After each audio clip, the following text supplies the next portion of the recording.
Welcome to episode 223.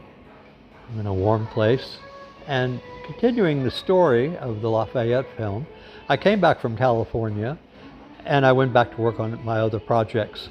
And after a while, I got a call from an ex-girlfriend, Gabrielle, and she said, "Oh, Derek, you need to come to the opening of the film. They're going to be screening it at the Rice Media Center in Houston, and they want you to be there because you shot the film." And I said, "Well, I'm not so sure." "Okay, I guess I'll come." She said, "They asked me to call you and bring you." And I said, "Okay, fine." So I went with Gay and we went to the Rice Media Center. And the first thing I did is I looked for an exit out the back if I had to leave. And so they started screening the film, right? And the first thing I noticed was, and it was beautiful, the footage was fantastic, but there was a problem. The lips were not synchronized with the sound. So the whole thing was out of sync. The editing was just horrible, terrible, and the storyline wasn't being followed.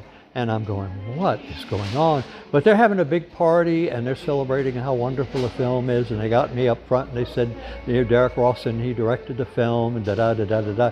And then I said to Gay, I said, I'm leaving, I'm out of here. So I left early, I think.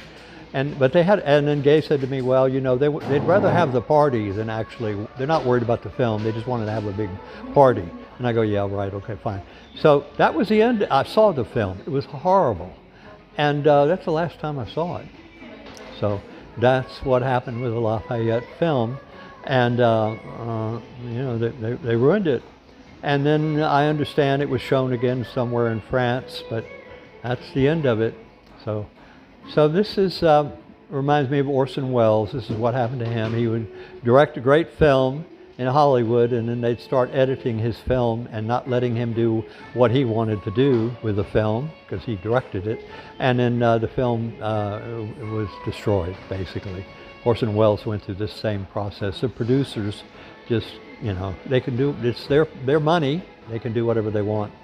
So that was the end of the film project for me, but it was a great experience traveling through France and going to George Washington's home, Mount Vernon. I had a wonderful adventure. So I'm happy for that and I enjoyed it. But the film, sad ending.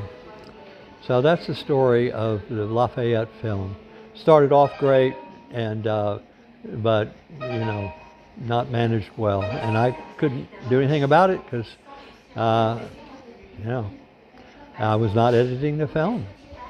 I told them that what they were going to do was not going to work. They didn't believe me. They took me to another editor in California who's a very nice guy, and he couldn't do anything either. And I figured out what happened later, because I was going to ask George, how did you do this? And I found out that George had gotten a lot of money to make a feature film. And of course, what happened was George he knew these people were fools, and so he took the money and let them do whatever they wanted. And so that's how it ended up. Sad story. But this happens in the film business all the time. There are films that are disasters, and this was one of them. So this is the end of episode 223. 4 p.m. Sunday, February 1st, 2026. This is the end of episode 223. Corporate sponsor is Sonostics.com. Bruce Badeau at Outlook.com has all the details on the device.